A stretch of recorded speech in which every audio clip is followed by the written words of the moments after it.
trouble. With us now is Congressman Steve Cohen, a Democrat from Tennessee. Thanks so much for being with us. Let me just start with that bit of news that the Department of Justice put this before a grand jury trying to get indictments on those 6 members, and the grand jury said no. What do you make of that? Well, you know, the old saying is that a grand jury would indict a ham sandwich. I just wonder what they're doing with the ham sandwiches. They didn't indict here the 6 Congress people that just in an ad said was the law that you shouldn't follow an illegal order.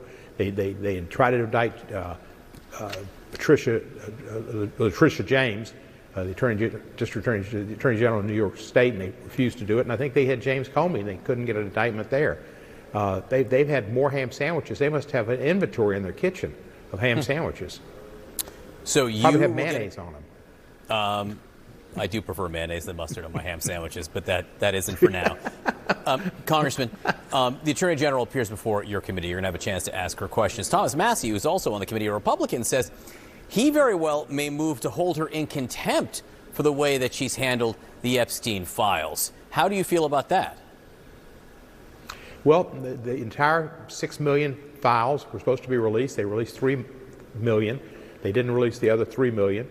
And so she is in contempt. The Congressional Act said to dismiss them all, and it said to only redact for certain purposes. And they found redactions of 6 men who they, Ro Khanna revealed their names on the House floor where he has congressional immunity. And they were 6 very wealthy men whose names were redacted. And there was no reason to redact them. They were not supposed to redact for embarrassment. And there was a place where Donald Trump's name was redacted so that people wouldn't know that he had talked to Jeffrey Epstein about some matters. That's not supposed to happen either. So I imagine there's an immense amount of redactions that are there to protect Donald Trump. And that's what the Justice Department has done. It's the weaponization of the Justice Department was not under Biden, it's under Donald Trump. Pam Bondi does what Donald Trump wants. That's why she's had these ham sandwiches that she now has waiting for you, John, with mayonnaise on them.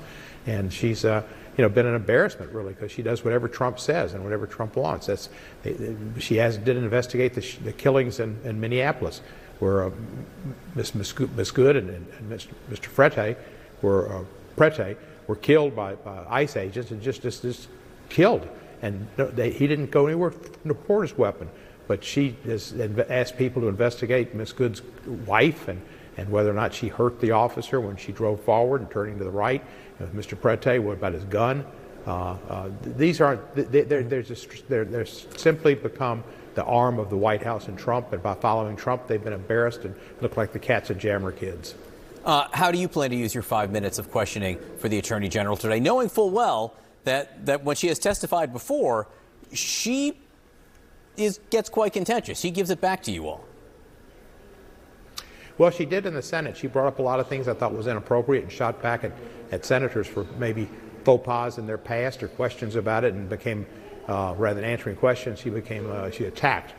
We expect that, and everybody's kind of expecting it. I did not bring a bucket of fried chicken. I thought about bringing it because I thought that might be what she throws out, and I would toss her a thigh or something. But no, I didn't do that. I'm just going to play it straight. One more question about the Epstein files, because Commerce Secretary Howard Lutnick is sort of now changing his story about when he did or did not stop communicating with Jeffrey Epstein. I just want to play 2 pieces of sound here. One isn't from that long ago. It's October 1st, 2025, when he explains when he had cut off ties with Epstein's in the 2006 era. And the other is from yesterday, when he now says he saw him again. Listen. My wife and I decided that I will never be in the room with that disgusting person ever again. Oh, so I was never in the room with him socially, for business, or for even philanthropy. If that guy was there, I wasn't going because he's gross. I did have lunch with him as I was on a boat going across on a family vacation. My wife was with me, as were my 4 children and nannies. I had another couple they were there as well with their children, and we had lunch on the island. That is true. So he went from I was never in the room with him to I did have lunch with him, with my wife and a whole lot of other people. Years after, by the way, he was a convicted sex offender in Florida.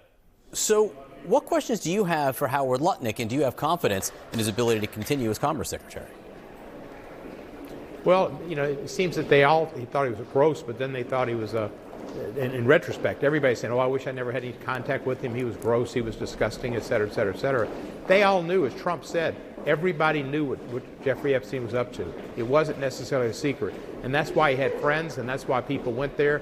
You know, the prince didn't just decide that he wanted to meet Jeffrey Epstein. He heard something about Jeffrey Epstein just like Elon Musk did, and Lutnick did, and people heard about his parties on the island. And somebody, I think it was Bannon, that asked if he could take his camera.